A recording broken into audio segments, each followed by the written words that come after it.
Welcome to the FASEB webinar, Federal Budget Update, Fight to Raise the Caps. We still have some people logging on, so we will begin in a few minutes. Please stand by. Thank you.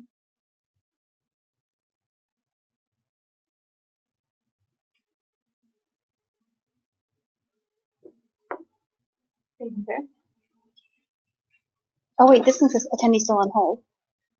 Please start broadcasting.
Yeah, this is fine. It's not.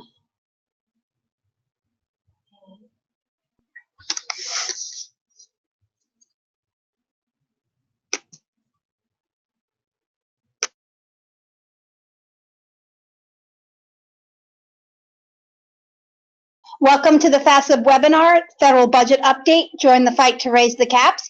Thanks to everyone for joining us. We will be starting in a minute or two as we can see some more people logging on, so please stand by.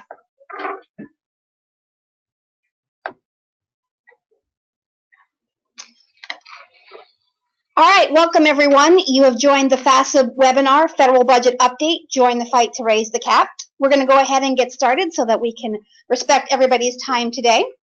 The agenda for today's webinar, we'll do some housekeeping remarks at the beginning and then really jump into the substance of the topic that we'll be discussing today with some new news from Capitol Hill, actions that you can take as members of the research community and concerned advocates, and then we will finish up with questions and answers. On the housekeeping front, we wanted to make sure that everyone knows this webinar is being recorded so that we can provide access to it afterwards if you'd like to re-review it or share with colleagues who are not able to join us today. We do have everyone on mute to minimize any background sounds or interference, but that will not interfere with your ability to ask a question. To ask a question, we simply ask that you use the GoToWebinar interface that you have on your computer and type your question in the white box, and you can hit the send button, and those will come in during the course of the webinar, or you can wait until the Q&A period. That is your choice. We will get to as many of the questions as we can. For those who are not familiar with FASEB, we are a federation of 31 societies and collectively represent over 125,000 researchers. We do have a mission statement, and advocacy is a crucial part of that mission statement. We work very closely with our member societies to share the advocacy program, and thank those of you from member societies who are joining us today. For those of you who think you've heard of FASEB and aren't quite sure how to make the connection, this slide shows the logos of all of our member societies. We also encourage folks, if you have not consider joining one of our member societies, to look into membership. Through that, you will receive access to additional benefits, not just this webinar series. So for anyone who's been paying attention the last couple of days, it has been an interesting time on Capitol Hill. Fiscal year 2008 really began on October 1, 2017. So we're about 4 years into the current fiscal year for the federal government. Last year, Congress had actually worked to try and finalize all 12 of the annual appropriations bills that should have gone into effect on October 1, but have not. The House passed an omnibus bill in September of 2017. What they did was they took all 12 of the individual bills that had been approved by the Appropriations Committee and packaged them into one giant bill called an omnibus. Unfortunately, not only had the Senate not considered any of the bills individually. They've also did not take action on the House passed omnibus package. That being said, I should say that the Senate Appropriations Committee did complete work on those 12 bills. Since October 1, 2017, federal agencies have been operating under a series of what are called continuing resolutions, also known as CRs. These are temporary agreements to fund the government. On January 19th, unfortunately, we did experience a government shutdown because Congress failed to pass a CR keeping the government open. They had passed one in December to get us through the Christmas holidays. The week before last, the House passed an extension of that, but that is what failed in the Senate last Friday night. The government did shut down over the weekend and remained shut on Monday, but thankfully on Monday evening, Congress did actually pass another CR funding all federal agencies until February 8th. So that gives us about another 3 weeks of temporary funding at the current time. The good news is that the work that was done last year that hasn't really advanced actually is good for the scientific community. Over the summer and fall, the House recommended $35.2 billion for NIH, or about a $1.1 billion increase over current funding. The Senate recommended a $2 billion increase over current funding in a very bipartisan way. For NSF, that is not such good news. Neither the House nor the Senate recommended an increase, and in fact, both are looking at a cut. But the news does get better for the Department of Energy Office of Science, the Veterans Administration Medical and Prosthetic Research Program, and the Agriculture and Food Research Initiative at the Department of Agriculture. So overall, a fairly good picture for most agencies with the exception of NSF, and we'll talk a little bit more about NSF later in this webinar. These numbers in that chart still stand today. They have not been erased or forgotten just because Congress did not pass those appropriations bills. And in fact, when Congress gets back to working on the appropriation bills and starting their negotiations, these numbers are largely seen as sort of a starting point. The path forward on 2018, so as I mentioned, the omnibus that was passed by the House in September really has no chance of ever becoming law, and for two big reasons. The first of which is the defense portion of that omnibus exceeds the 2018 spending cap in law for defense agencies. So if that did somehow pass and the president did sign that bill, it would trigger automatic cuts called sequestration for all military agencies. In addition, the Senate has already said that they will not consider the House-passed omnibus bill because it was written to the spending limits that are in law that everybody really seems to not be very fond of right now. And that's where the spending caps and the discussion about raising the caps really comes in. At this point, there's general bipartisan agreement that these spending caps have to be raised. They are too low to meet the needs of both the military and the non-military agencies. We have seen both Republicans and Democrats come forward and say that they really want to see more money for defense agencies and programs. And we've seen a very strong viewpoint from Democrats, especially in the Senate, that that they want increases for non-defense programs as well, and they want equal increases for both the defense and the non-defense side. That structure, that statement, that conversation is where we are right now, and why Congress has not been able to break forward with an agreement to raise the caps, which would then allow us to really kind of finalize the spending bills and the agency budgets for fiscal year 2018. And the reason there's such widespread disagreement about the Budget Control Act, these spending caps, is because of the impact on the budget, both the defense and non-defense side. So for those who don't remember, these budget caps were actually put into place in law in 2011 in agreement reached between then President Obama and Congress. These spending caps were in place for 10 years. They were intended to really put Congress on a diet of spending.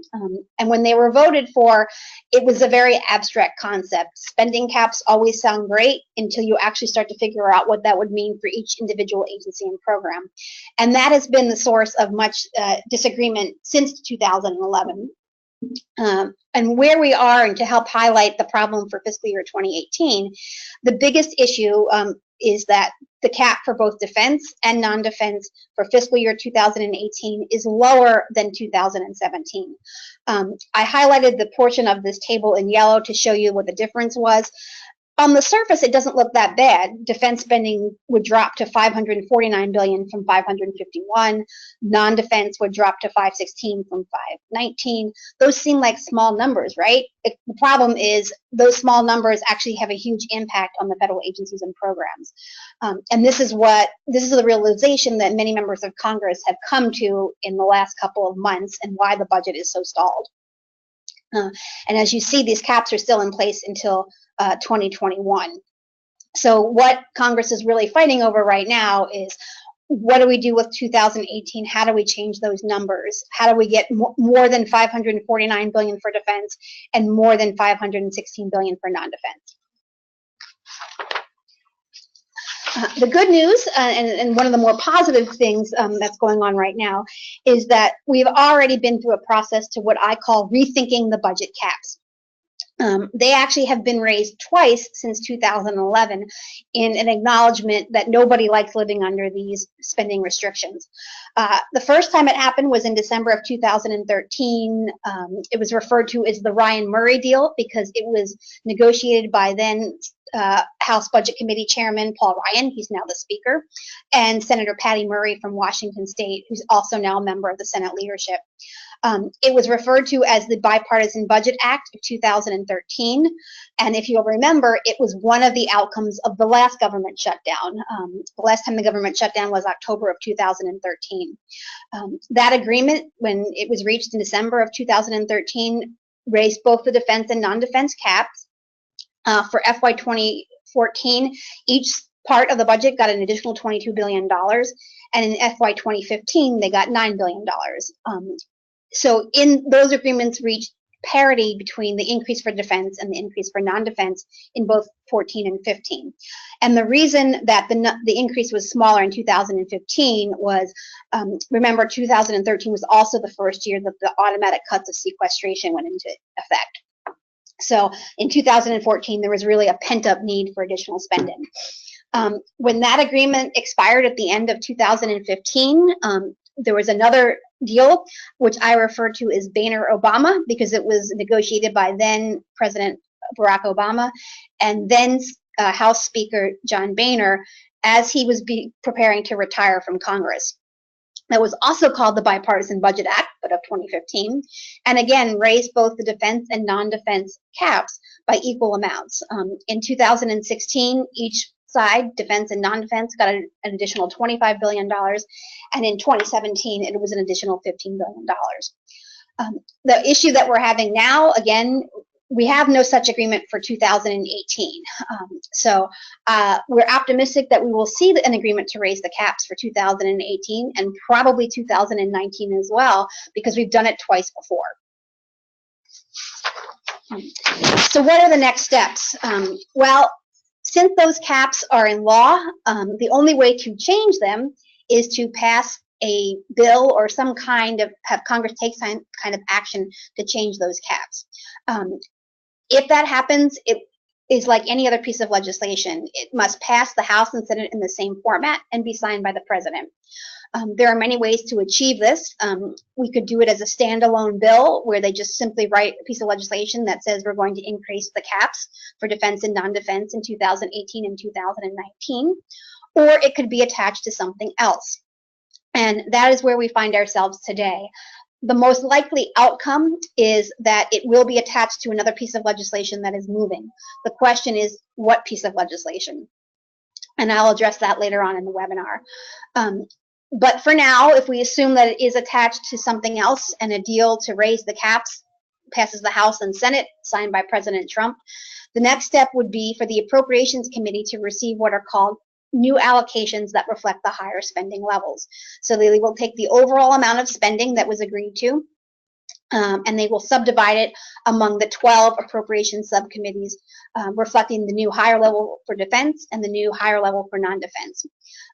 After that, then the 12 appropriation subcommittees will go behind closed doors, and they will resume negotiations to rewrite the suggested funding levels for the House, or for each program and agency in the federal government, again, starting with the numbers that were sort of approved by the appropriations committees last year. This whole process is expected to take 3 to 4 weeks. It could slightly be sped up, but we're still looking at least 3 weeks for that to take place, which means since government funding runs out in less than 3 weeks, and we still do not have a deal to raise the caps that will allow the appropriations process to move forward, it is very likely that we're going to see one more continuing resolution sometime after or around February 8th. And there is some thought that a deal to raise the caps, if they could agree to it in the next 2.5 weeks, would then be, that language would then be attached to the continuing resolution, which would provide the legislative vehicle to make this change in the law. Assuming that goes forward, what will happen then is Congress, as in the appropriations committees, will negotiate new funding levels for each agency and program, and then they will assemble an omnibus bill, much like the one that the House passed last September, except that this one would most likely pass, and then that would provide the final budget for all federal agencies and programs. So that is kind of where we are in terms of the process. So where are we in terms of the status of the negotiations? These negotiations have really been ongoing since, I would say, last November, right around Thanksgiving. They have been led by what are called the four corners of the congressional leadership. So that's Speaker Paul Ryan, Senate Majority Leader Mitch McConnell, House Minority Leader Representative Nancy Pelosi, and Senate Minority Leader Chuck Schumer. They've also been talking to and working with President Trump and his staff to figure out what would be acceptable to the president, who has talked very openly about wanting more money for defense and also additional money for immigration enforcement and, of course, a wall on the southern border of the U.S. There have been multiple reports as early as this week, after the government reopened, in fact, that these negotiators are very close to reaching a deal to raise these caps for 2018 and 2019. The number that keeps getting reported with a lot of consistency is that the increase for defense would be about $70 billion in 18 and $70 billion in 2019. On the non-defense side, the projected increase is anywhere between 45 and 50 billion for both 2018 and 2019. On the good news side, it's that 45 to 50 billion increase in non-defense spending is roughly twice what the last increase was for the deal that covered 2016 and 2017. So that's the good news. We're looking at even more money. The bad news right now is that does not achieve that parity issue where we would have the same increase in defense and the same increase in non-defense that has guided the last two budget deals. And so that is a big issue right now. Senate Democrats are still continuing to insist that if we increase the caps, it has to be a dollar-for-dollar increase in both the defense and non-defense side. So in the unanswered questions category, that one is a big one. The other thing that's being discussed right now among the leadership and the White House is, will they increase this, or will they pay for this increased spending? Meaning, will they cut somewhere else to pay for the increased spending? Right now, Congress has been in a mood to spend a lot of money, both on disaster aid. There was the tax bill in December. So we don't know where that conversation is going. And until that question gets answered, I don't expect to see much news about a deal on the budget cap. So the negotiations are ongoing. We don't know how much longer it's going to take for them to reach a deal. What we're hearing, especially in the last 24 to 48 hours now that the government has reopened, is that the new deadline to reach a deal on raising these caps is sometime on or before February 8th, so that when Congress has to pass another continuing resolution to fund the government past February 8th, that continuing resolution would include and would memorialize a deal that's been reached to raise these budget caps. So we are very hopeful that that will happen. That being said, we are trying to maintain our optimism. This has been a long fight. As I mentioned earlier, the budget now is 4 months late. It seems like Groundhog Day every day in Washington, where it's the same fight, no one's making any progress, and all we're talking about is the potential of another government shutdown. But I'm optimistic, and here are some of the reasons why. At this point, everyone is tired of these continuing resolutions and these temporary funding agreements. There have been 4 to date. We're looking at a possible 5th. People are frustrated. We are hearing both Republicans and Democrats from the House and Senate say enough is enough.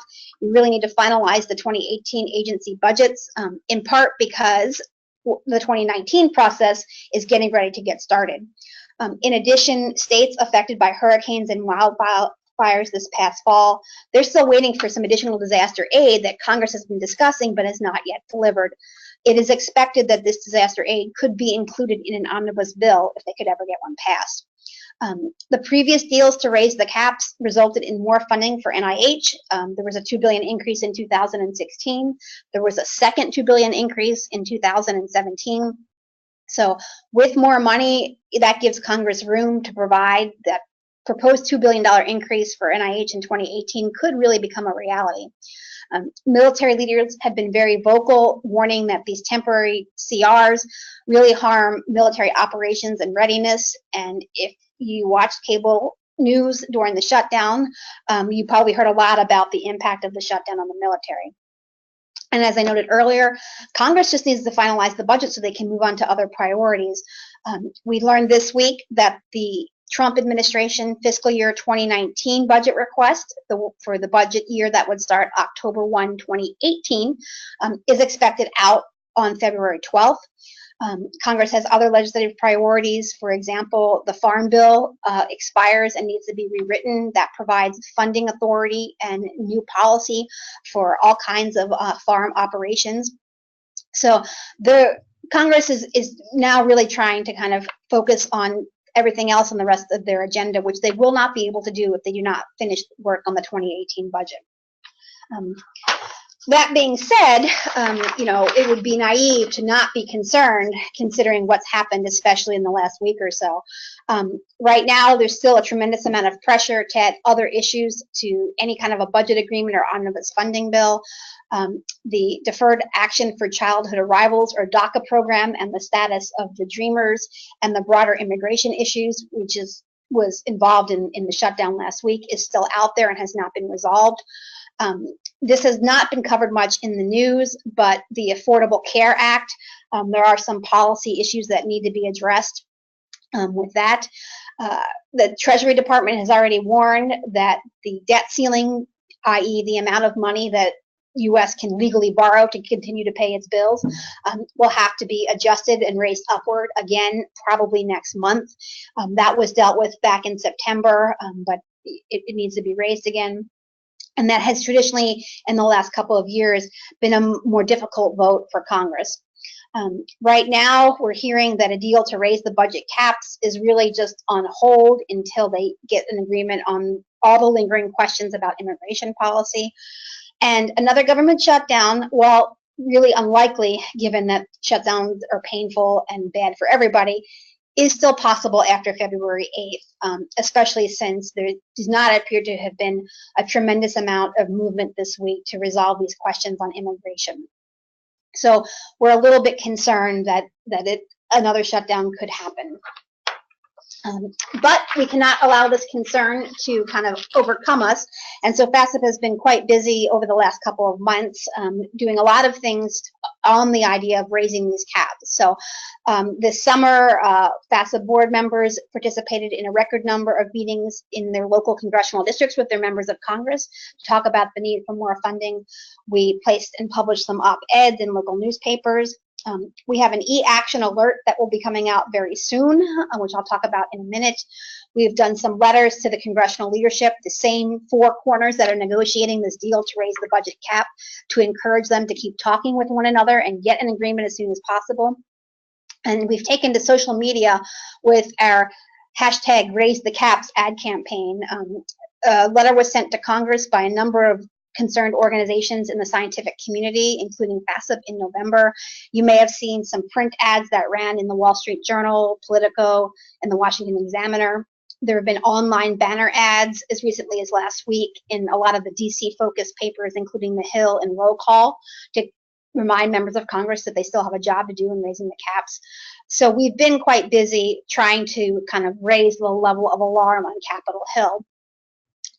We are planning soon to release an eAction alert tied to, once they get a broader deal to raise these caps, to encourage Congress to then, as quickly as possible, pull together that omnibus spending bill that would finalize all the federal agency budgets.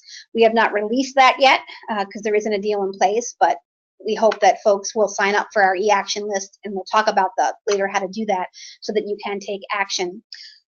But in the meantime, we are having a little bit of trouble breaking through all the noise on Capitol Hill because there are just so many issues being discussed right now.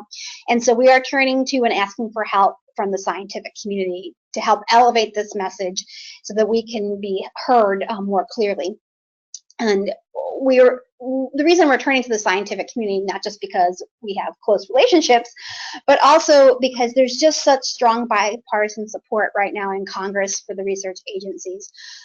Back in March, over 200 members of the House endorsed the idea of a $2 billion increase for NIH in 2018. And in fact, more than 160 members of the House also wanted to see more money for NSF in 2018. We continue to run into examples of many members of Congress not really being fully aware that federal research funding benefits their district and their state. And really, some of the best people to deliver that message are the constituents who live in those districts and states and work in those districts and states. And we're seeing voters are actually having a fairly big impact on members of Congress right now. They are listening, even if they're not exactly voting the way that we want them to on every single issue, but they certainly are listening and paying attention to their constituents.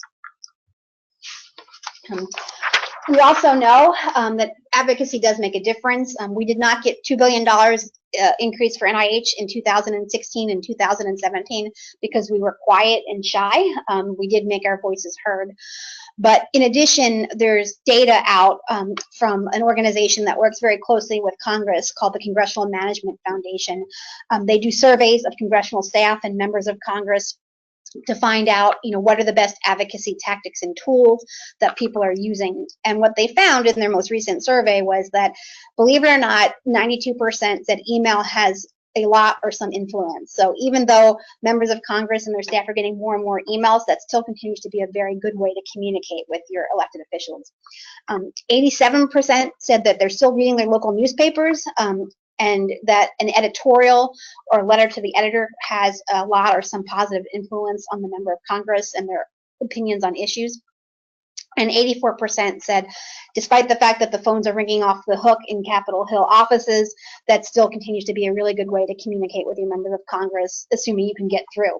And we encourage folks to try and call as often as possible. And part of the reason that we have used this Raise the Caps hashtag and taken to social media to try and get this message across is that the Congressional Management Foundation again found in their most recent survey that social media is really an effective advocacy tool.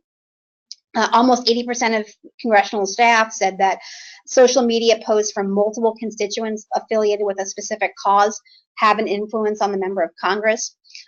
This was a somewhat surprising comment to me, considering how extensively social media is being used, that almost half of the staff said that as few as 30 comments about a specific issue was enough to gain attention in members of Congress.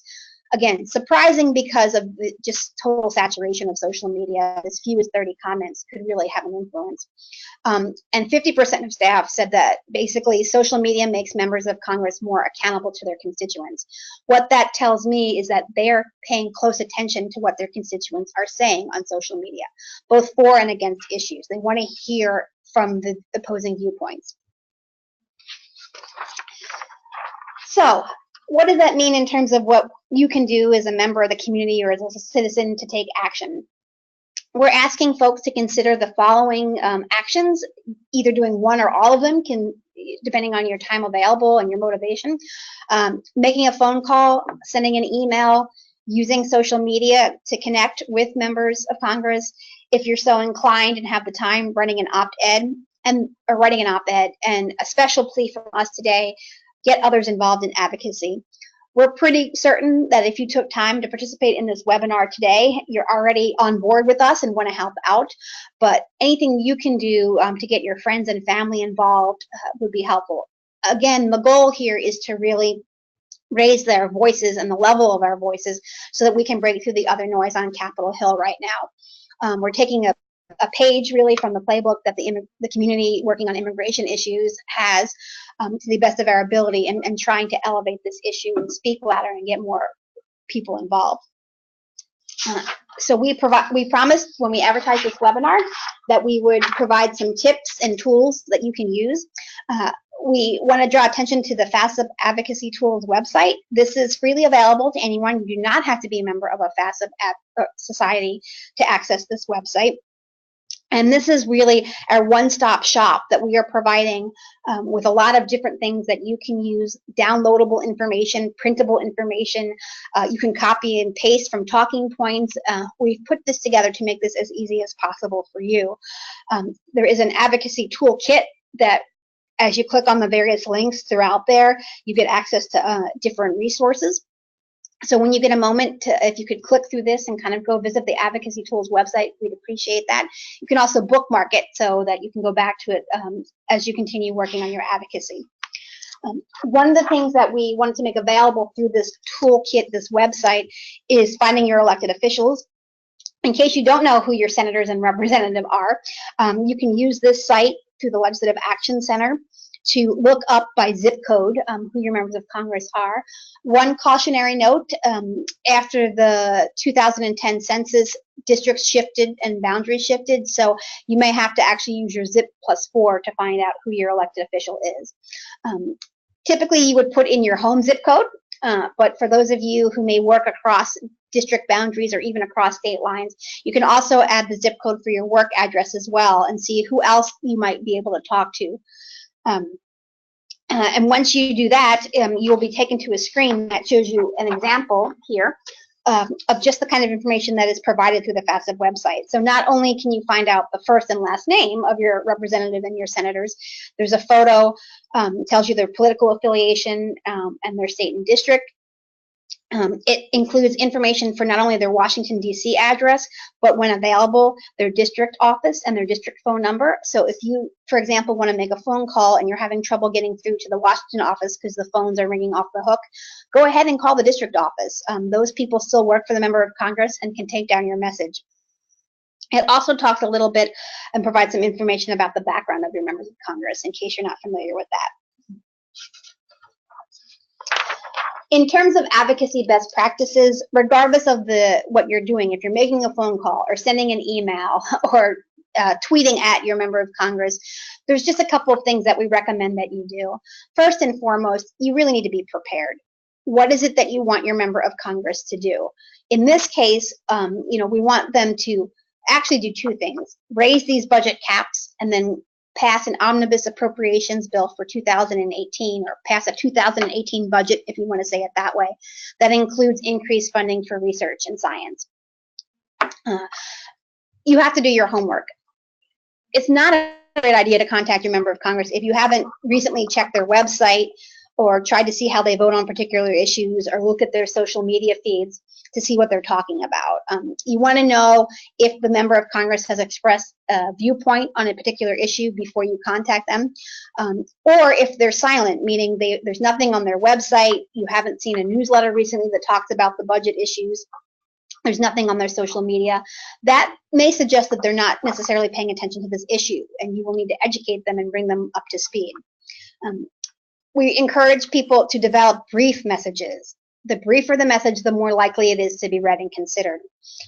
Always identify yourself as a constituent first, so they know that you're not just someone writing from a different state or district. Be sure that at some point in your brief message, you put in a statement or a strong sentence that talks about why the issue is important to you, your family, your district. And then you can also stay in touch. Always be prepared to provide contact information that includes a postal address when you reach out to your members of Congress.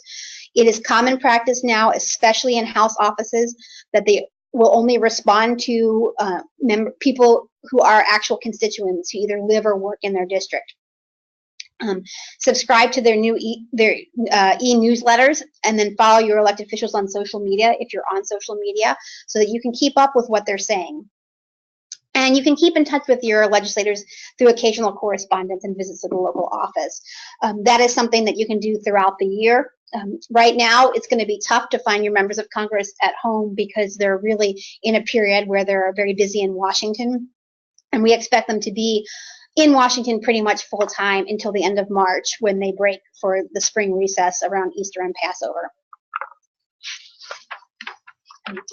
What can you do to make your message effective? Couple tips here. Always include relevant facts and or data, and we'll talk a little bit later about where you can get that on the FASEB website. Again, explain how federal research funding benefits your state and your district. Not everybody is aware of this. And for this particular point in time, since it is hard to break through and we have been talking about the budget for so many months, I really want to encourage folks to offer specific either examples or anecdotes of how the current situation with the budget is affecting you. So saying things like, without new funding, I can't hire postdocs or take on new graduate students in my lab. Many of you may be experiencing this if you put a grant application into NIH and you haven't heard back yet, or NIH is saying to you, we're not sure when we're going to make a decision on this funding because we're still operating under a continuing resolution. Talk about what this means to outside your lab or outside your immediate work. My lab can't make commitments to our collaborators until we get this grant. It's also helpful to drill down to very specific examples of how this affects you day to day. So for example, our data collection is stalled while we wait to hear whether our grant will be funded. And then you can also explain, what does it mean when you have to stall data collection? What is the long-term impact of that? Another example that we've heard more recently is planning follow-on studies is on hold until we know how much funding we will have this year, meaning 2018. So the more specific examples or anecdotes of how these CRs are continuing to affect you, that's very, very helpful right now and deeply needed, because at this point, members of Congress are not seeing the day-to-day impact of these CRs. They don't really understand what it means to people in the research community. So be as personal as you can when you talk about the impact of not having a final budget for NIH 4 months after the new fiscal year started. Calling members of Congress, and you can get the phone number for those offices again from the FASEB Advocacy Tools website. We recommend that if you call between 9 a.m. and 5 p.m., you really increase your chance of talking to a real person and not just leaving a voicemail message. We recognize that for people who have full-time jobs, it may not be easy to call between 9 and 5 p.m. If you can sneak away on your lunch break, that may be one option. When you call, please be polite to the person answering the phone. It is their job to take, hundreds of messages a day. Be sure to give your name, your location, and state your reason very quickly for calling. So, my name is Jennifer. I live in Bethesda, Maryland, and I'm calling to ask Representative Raskin to support efforts to raise the budget caps. Your message can really be that simple, and the person on the other end of the phone will probably know what you're talking about. Make sure you thank the person who you're talking to for taking the phone call, and then try and as quickly as possible explain why the issue matters to you. So for example, the proposed $2 billion increase for NIH is in limbo until Congress raises these budget caps. And this really matters to me because I'm a PhD student at Johns Hopkins and I'm doing research on pediatric cancer.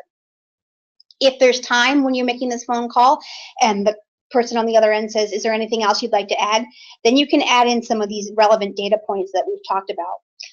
Well, there are 2 NCI designated cancer centers here in Maryland. And in fact, I'm interviewing for postdoc positions at both places so I can continue my research after I graduate.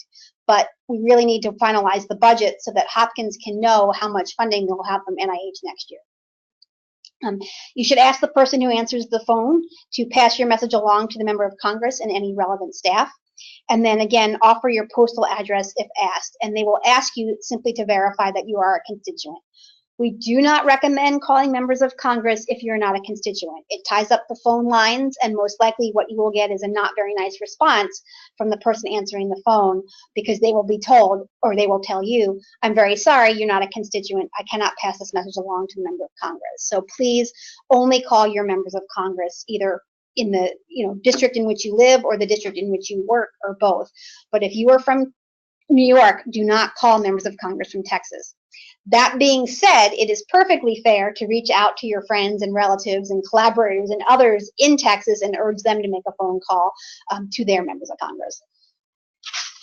And if you're not able to call or can't get through, you can certainly email your senators and representatives.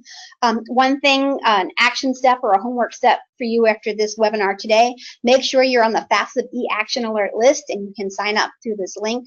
We will go ahead and send this slide deck around to everyone after the webinar so that you have the link. It's also on our website.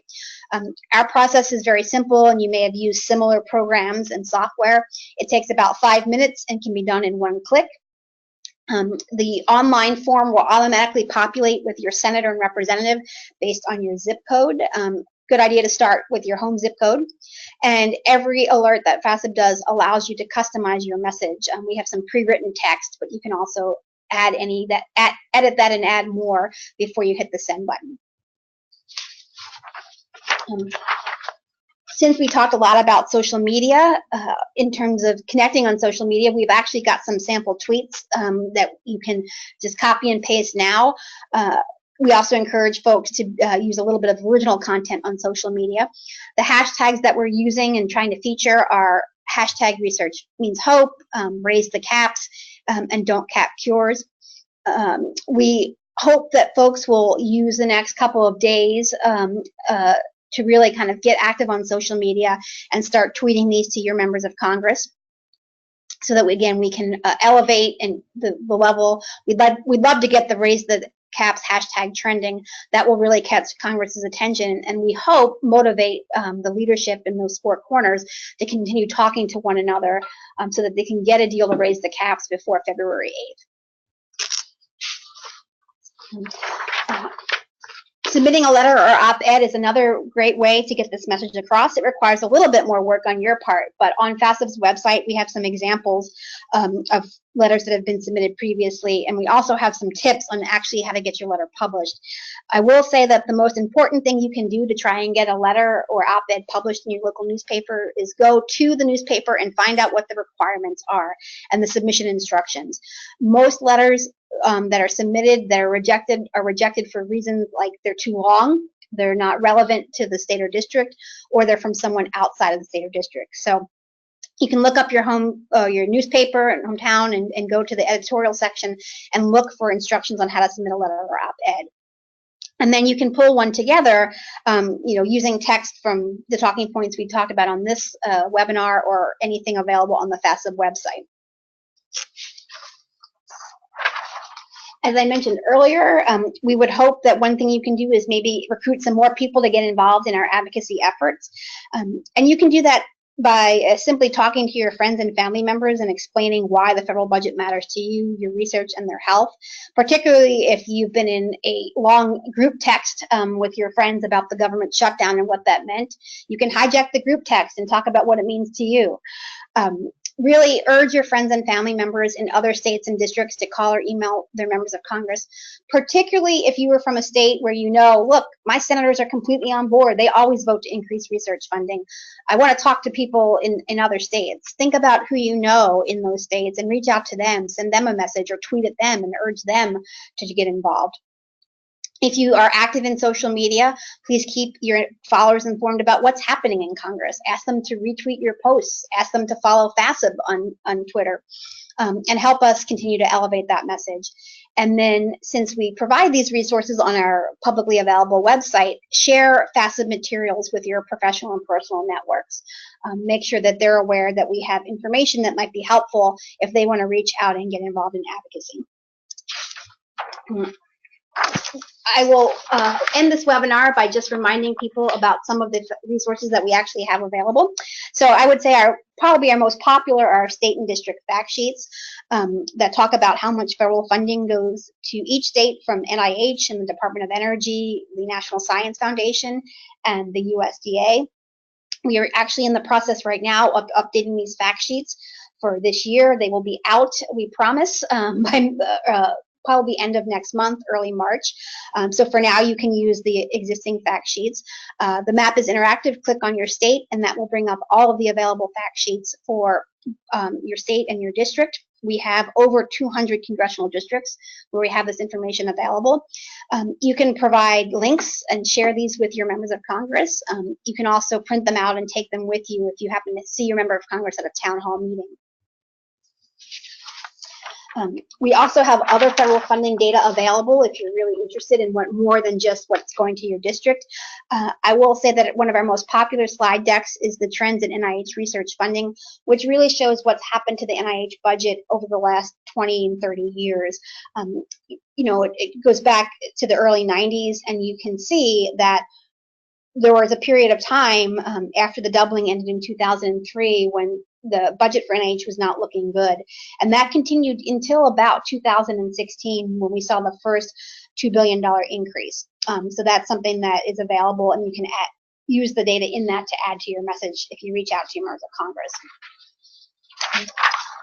Because we're very concerned about what's going to happen to the NSF budget, we have a new fact sheet that's available that we released last fall to really make a stronger connection between the biological research that NSF funds and what that means to the broader research community. This is available on our website, and we hope that you will help share it as well too. We've been getting a lot of positive feedback on this fact sheet, not only from NSF itself, who's very appreciative of our efforts, but of congressional offices that weren't fully aware of what NSF meant to the biological research community. And then finally, we have some other tools to stay engaged. Again, please sign up to receive the FASEB eAction alerts if you haven't already. If you're not sure, sign up anyway. We always take out duplicates in our list when we send out a new alert.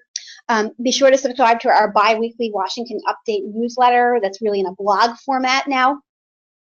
We always report in every issue what's going on in Congress and what it means for the research community. And then you can follow us on Facebook and Twitter as well too. We keep our Twitter and Facebook feeds very current thanks to our excellent social media team. And in fact, when FASEB has a statement about something, we tend to actually post that on social media first. So we are going to stop the formal presentation now and turn to the Q&A period. As a reminder, if you want to ask a question, we're going to have to ask you to type that in the little white box there and send it. And don't worry, we're not going to, spelling doesn't count and punctuation and grammar don't count in this case. So why don't I ask our lovely assistant here, Kimberly, to help us out with some questions. And we're, like I said, we're going to try and get to as many as possible. What about DoD research for the Department of Defense, both research and development generally and mandated medical research programs? FASEB does not really track the DoD research budget, but I will say that on the medical research program is slated for an increase this year. That is caught up in the broader sort of problem where the budgets have not passed for any of the federal agencies. We can try and provide some information about the DoD research program. We'll try and figure out a way to get that to folks who might be interested in this webinar. Another question, a big question remains about the push by House Republicans to reduce entitlements, a far bigger proportion of the budget than discretionary spending. What is the mood on the Hill with the likelihood for progress on Medicare, Social Security, et cetera, and other spending reform? That's actually a really great question because Speaker Ryan was talking about that about a week ago at a conference, I think it was here in DC. Right now, that remains up in the air.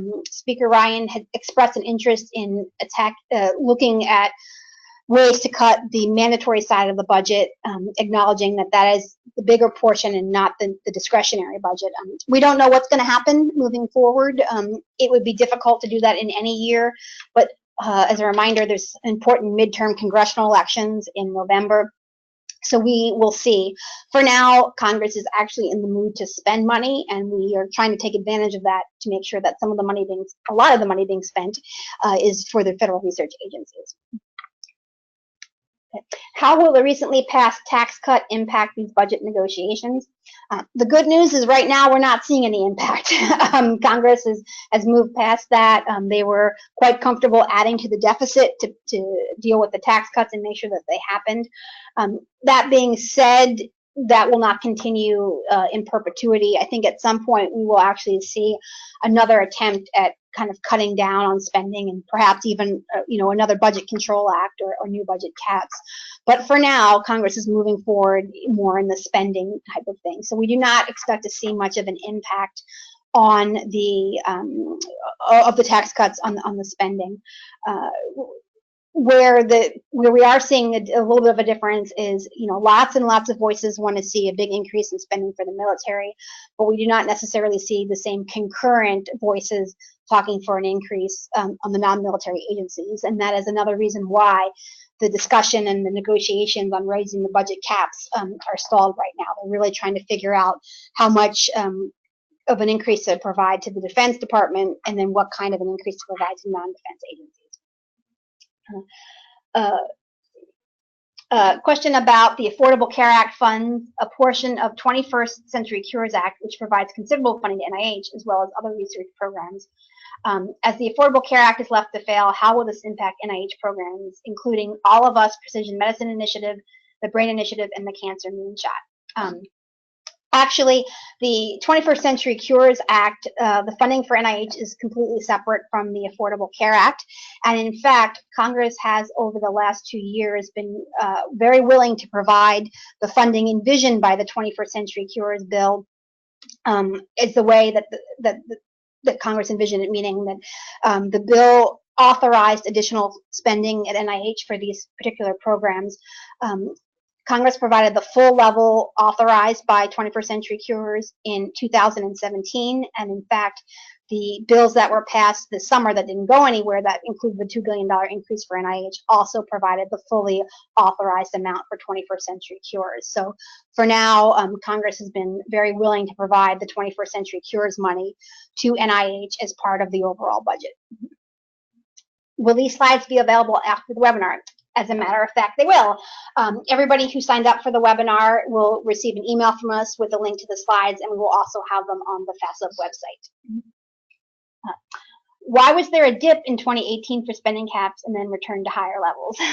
So when these caps were envisioned back in 2011, they were trying to put Congress on a diet of spending over a 10-year period to save about $2 trillion, to spend about $2 trillion less. So that's why you saw the caps kind of what I call stair step from year to year. And the reason we're seeing the biggest dip in 2018 is because, remember, the original caps for 2016 and 2017 were erased and were raised. So that's created that's why there's a bigger gap right now between the cap from 17 to 18. This was, again, Congress, after they passed these caps, realized that living with the caps and the impact of them was going to be quite painful and difficult. So the delta between 17 and 18 is a little bit bigger this year because the original 2017 cap was actually raised. Another question that has come in, what are the chances of another government shutdown after February 8th? That is really hard to predict at this point. We are, again, very, very hopeful that there will not be another government shutdown. Shutdowns are not popular with the public. They don't make either political party look very good. They're completely disruptive for federal agencies and for all the stakeholders that rely on federal agencies to help them out. If you manage to hit a federal agency website over the weekend, you probably got a message that said, due to the government shutdown, no one's monitoring this website. So we're really hopeful that there will not be another shutdown. Can green card holders call their representative or senator and get involved in scientific advocacy? As far as I know, there's nothing to prevent them from doing that. You don't have to be, you can call as a concerned citizen, and you don't have to actually disclose your status as to whether or not you're a green card holder or not. Make the story personal, but you can certainly say, I live in or I work in this congressional district and I'm concerned about this issue. So by all means, go ahead and make a phone call. You should not be asked about your citizenship status when you call your member of Congress. Let's see. Is there a specific deadline for Congress to pass the 2018 budget? Yes, that deadline was October 1, 2017. So again, this is why we're trying to create a sense of urgency that it's now 4 months late. Technically, there is no penalty to Congress, and there's nothing forcing them to pass a budget.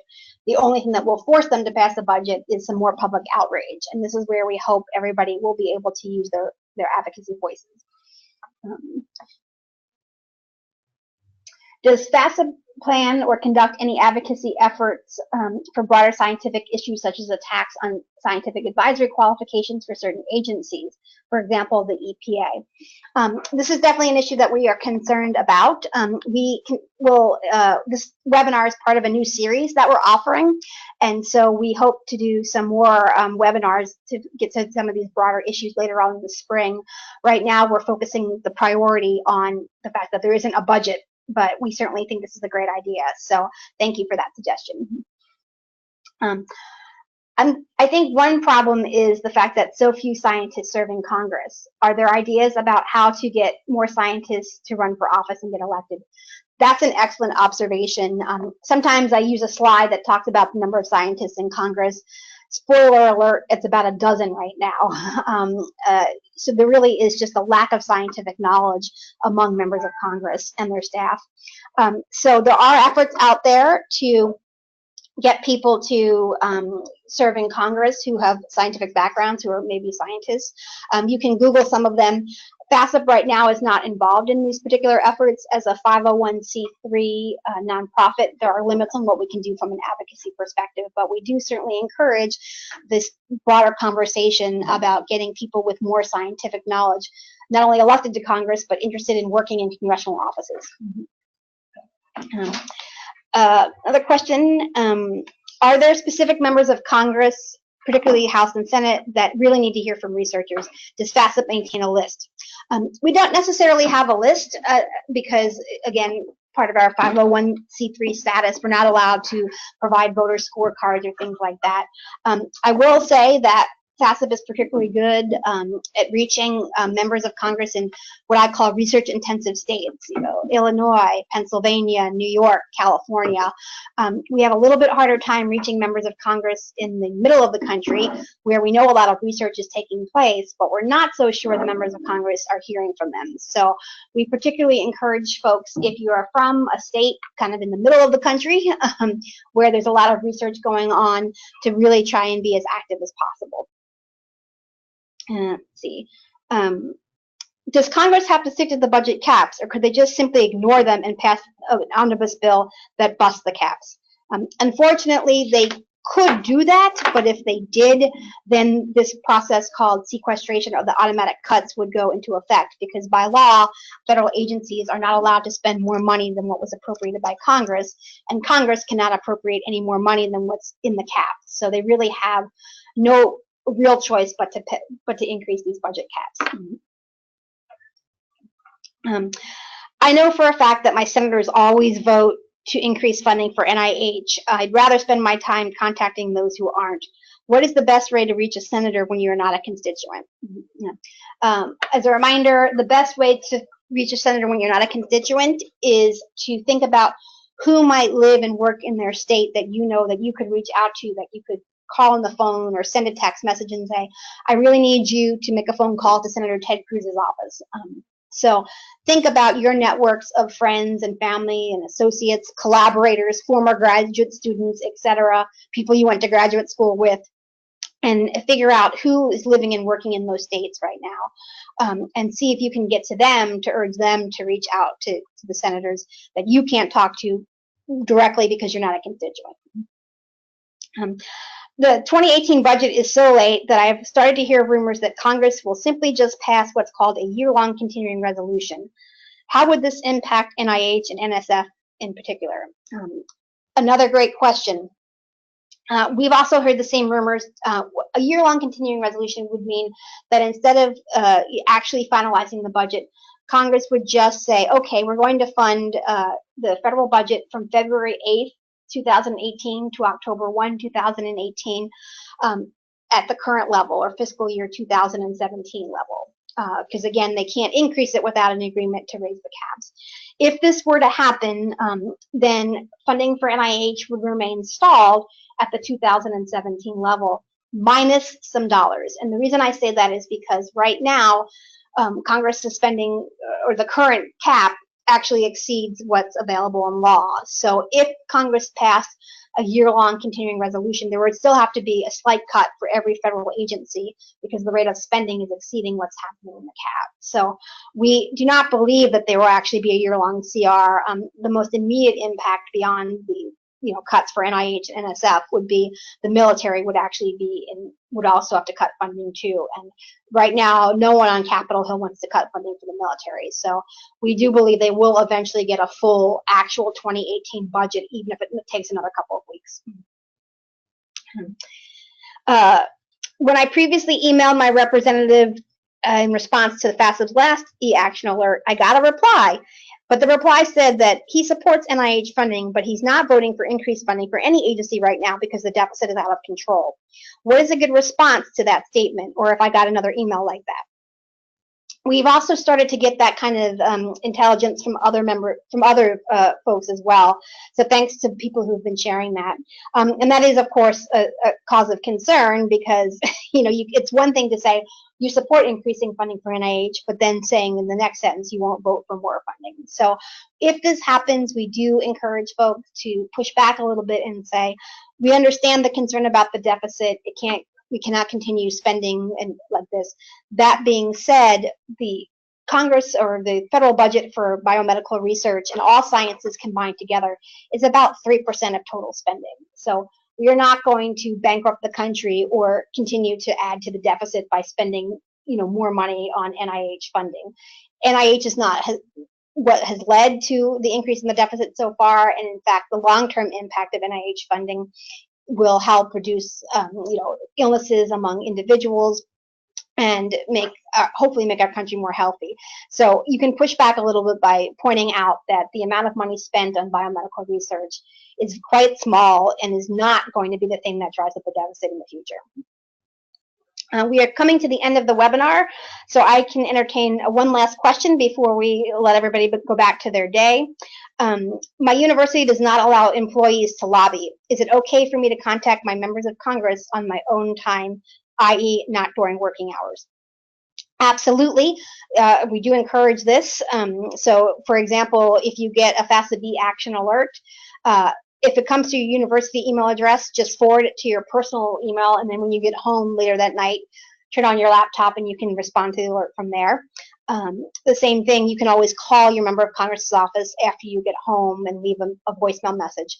The one thing I would caution is if you do work for a university that has very strict rules on lobbying, please do not use your university affiliation when you contact members of Congress. You can just call and say, I'm a citizen who lives in Portland, Oregon.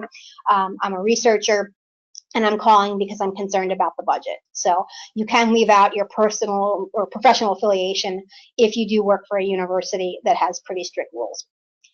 Thanks again to everyone who was able to join us for this webinar. We will follow up with you later with an email with both a link to the recording for the webinar and a copy of the slide deck. And in addition, if there are other questions that you have after you get off this webinar, there will be an email address you can send questions to as part of this. So thanks again, and hope everyone has a great weekend.